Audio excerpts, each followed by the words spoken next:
Un peu de pratique en chinois, donc niveau HSK1, HSK2, sur le thème des pays et des langues.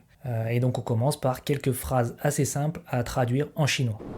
Est-ce que tu es chinois? Tu es, ni, shi, chinois, 中国人.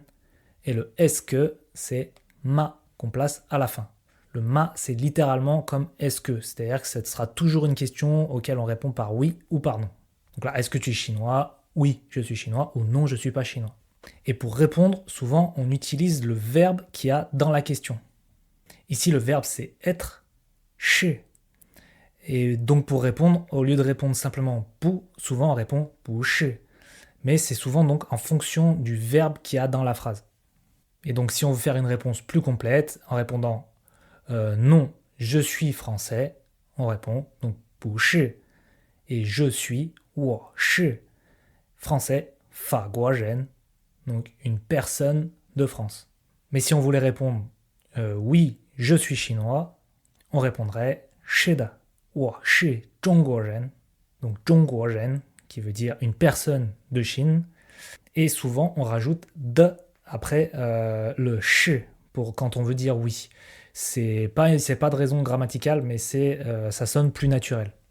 Guo, ça veut dire pays et on le retrouve très souvent dans le nom des pays. Par exemple, Fa Guo qui veut dire la France, Mei Guo, les États-Unis, Zhongguo qui veut dire la Chine. Donc littéralement, la Chine c'est Zhong qui veut dire milieu et Guo, pays.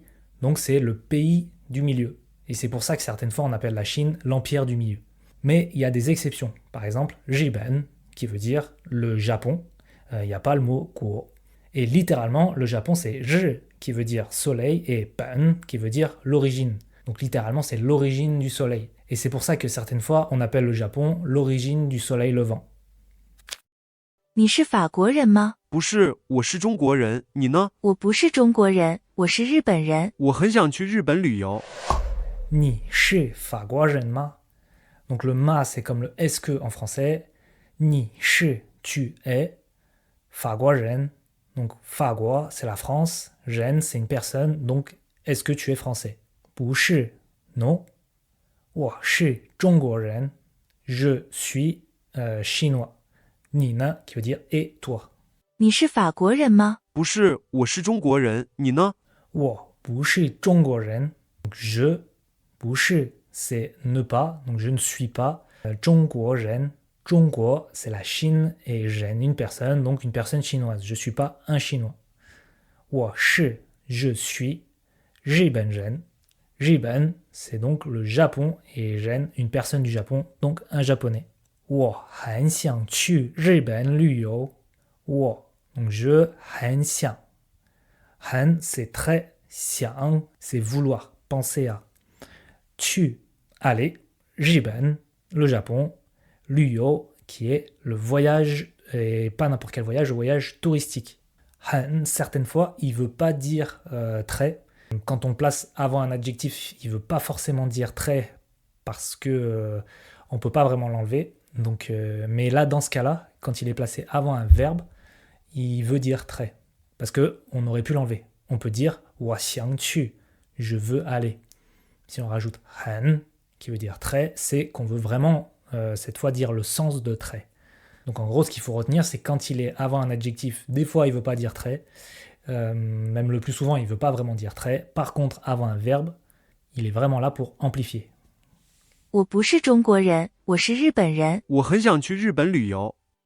Pour parler de la langue d'un pays, souvent il suffit de remplacer le guo, qui voulait dire pays, par yu, qui veut dire la langue. Par exemple, Fa Guo, c'est la France. Fa Yu, c'est la langue française, donc le chinois.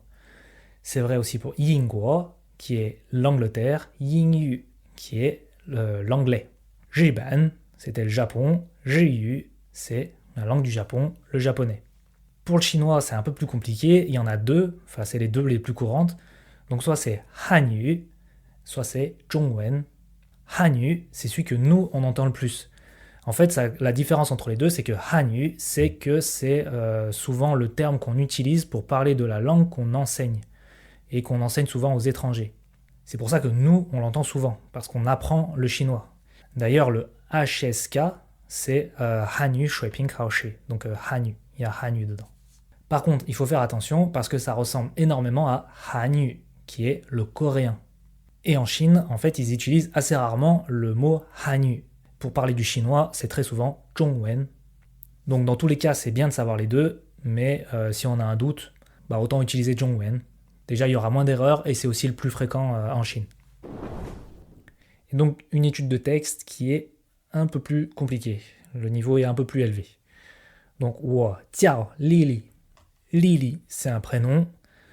Quand c'est des caractères comme ça qui sont doublés, souvent le deuxième est en ton neutre.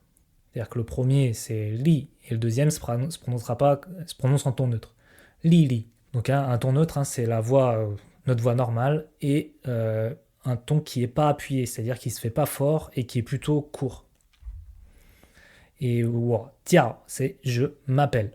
Wo zhu zai Zhongguo. Zhu, c'est habiter. Zai, c'est se trouver à. Donc c'est pour indiquer des positions. Wo zhu zai, j'habite à. Et Zhongguo, la Chine. Zhongguo shi yi ge yazhou de guojia. Donc la Chine est un. Et là, la partie dure, c'est yazhou de guojia. Donc de, c'est la possession, c'est-à-dire appartenir à. La possession. Wo de, c'est mon. Yazhou, c'est l'Asie. Et guojia, c'est le mot pays. Donc guo, seul, c'est aussi pays. Mais souvent, les mots en chinois, il y a soit une version 1 caractère, soit une version 2 caractères. Parce que les Chinois aiment bien le double caractère. C'est-à-dire que quand on veut dire un pays, c'est pour ça qu'on n'utilise que guo. Parce que, par exemple, fa guo, en tout, ça fait France, mais c'est un caractère qui a 2 caractères. Quand on veut simplement dire le mot pays, on utilise souvent sa version en 2 caractères. Donc, guojia. Donc, yazhou de guojia, c'est littéralement un pays de Asie. Donc, un pays d'Asie. Ou un pays qui appartient à l'Asie. Wo you yi ge ge ge. Je ai, c'est le verbe avoir, un. Et ge ge, c'est un grand frère. En chinois, on différencie grand frère de petit frère. C'est 2 mots différents. Et donc pareil, c'est le deuxième, vu que c'est un caractère qui est doublé, le deuxième est en ton neutre. C'est ge ge. Ta zai Riben gongzuo. Donc il, ici pour différencier il de elle, il faut regarder la partie gauche du caractère, qui donc là est le radical de personne. Mais si c'est elle, c'est le radical de femme. Zai, donc c'est se trouver dans une position. Riben, qui est le Japon, donc il se trouve au Japon. Gongzuo, c'est travailler. Donc il travaille au Japon. Ce qu'il faudra faire attention si, quand nous on est amené à faire la phrase, c'est que c'est l'inverse. Si on veut dire il travaille au Japon, nous on aura tendance à dire ta gongzuo zai Riben.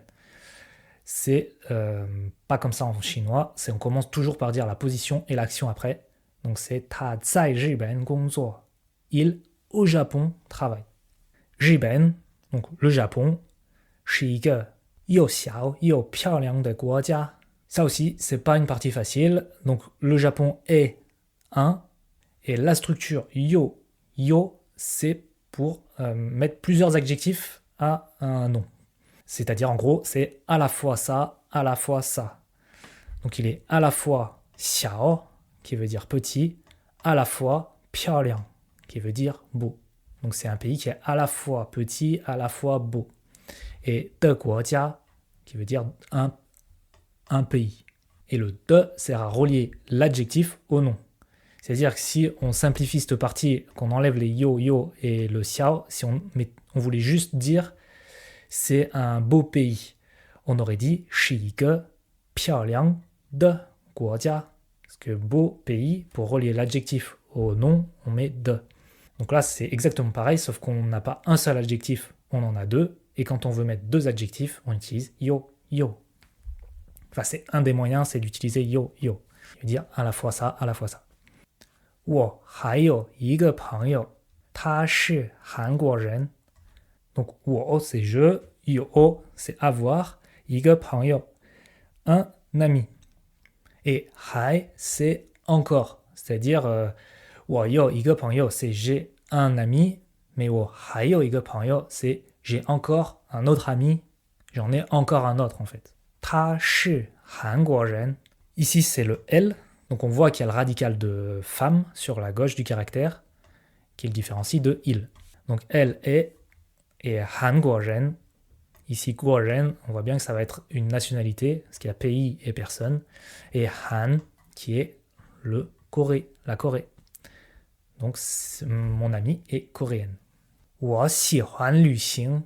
Je 喜欢 aime. 旅行 voyager. 喜欢, c'est le j'aime dans le sens de j'apprécie. J'apprécie. C'est un peu l'équivalent de like en anglais. Pour dire j'aime quelqu'un, l'équivalent de love, c'est un autre mot, c'est ai. 旅行, c'est le voyage, et cette fois, c'est le voyage neutre. C'est pas le voyage touristique, c'est j'aime voyager au sens général du terme. Ça peut être n'importe quel type de voyage, c'est pas juste un voyage touristique. 我想去法国和美国. Donc, je veux aller 法国, qui est la Chine, la France, 和 et 美国, qui est les États-Unis. Ce « et » là, c'est le « et » dans les listes. Ça et ça et ça. Parce qu'il y a plusieurs types de « et » en chinois. Ça, c'est les listes d'éléments de même nature. Donc là, c'est des pays. On liste des pays. France et États-Unis et Chine. Là, on les liste avec des « he ». Mais si c'était, par exemple, j'ai fait ça et puis j'ai fait ça, c'est un autre mot. C'est pas comme en français où nous, c'est le même. 法国 葡萄酒和面包很有名. Ça aussi, peut-être, c'est un peu plus dur, mais c'est juste dur à cause du vocabulaire. Donc, 法国, qui est donc la France.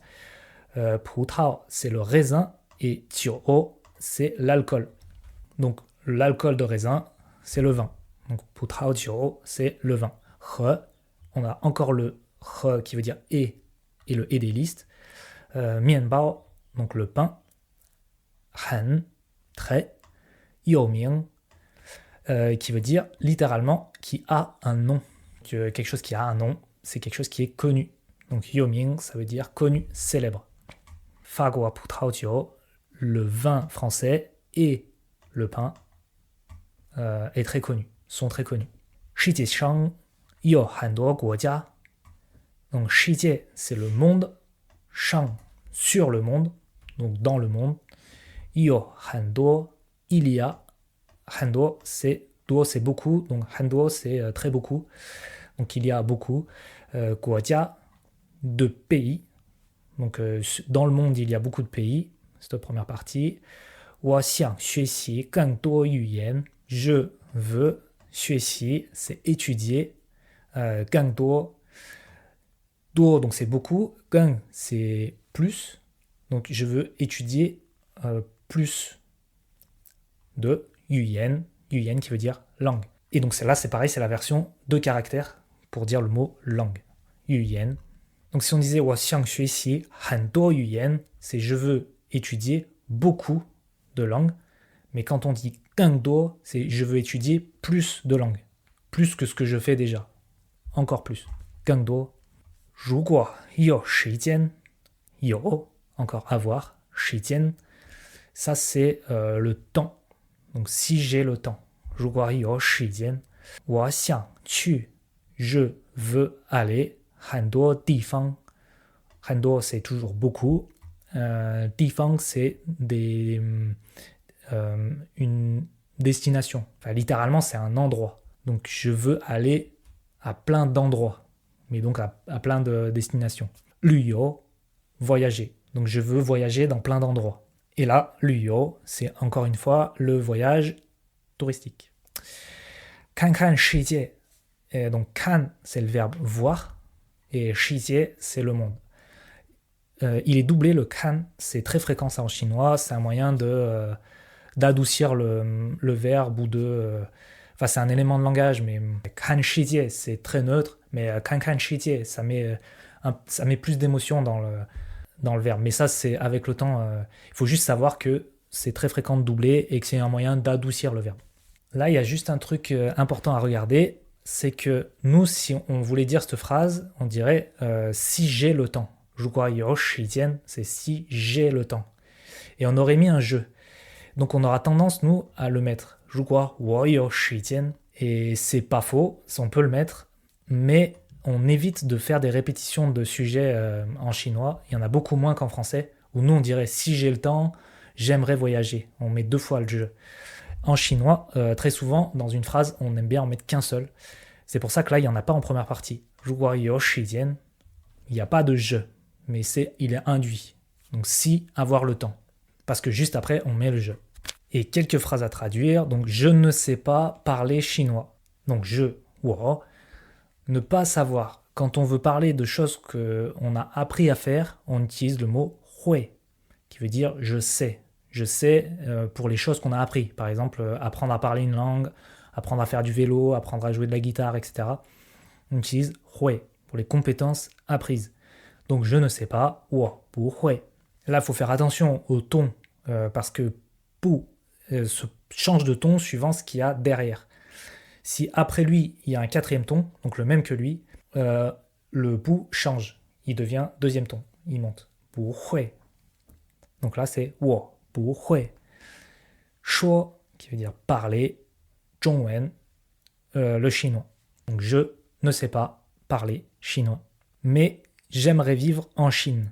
Mais, 但是, j'aimerais, 我想, vivre en Chine, donc le sens c'est habiter en Chine, donc habiter c'est 住, et en Chine c'est 在中国, 在 c'est pour indiquer les positions, donc c'est comme dire en, et 中国 la Chine, donc habiter en Chine. Il y a un moyen, mais c'est plus avancé, mais de dire littéralement vivre en Chine, c'est 在中国生活, donc 生活c'est la vie, donc c'est littéralement vivre en Chine. Mais 住在中国, c'est le même sens, c'est habiter en Chine. Donc, j'apprends le chinois, 所以, donc, 我学习, je apprends, 中文, le chinois. Et souvent, 所以, qui veut dire donc, fonctionne avec 因为, donc parce que, alors, Donc là, c'est parce que j'aimerais vivre en Chine, alors j'étudie le chinois. Et c'est beaucoup plus naturel de mettre dans ce sens-là, qui est souvent l'inverse pareil en français. Donc on met d'abord le pourquoi et la conséquence. D'abord la cause, après la conséquence. J'ai un ami chinois qui apprend le français.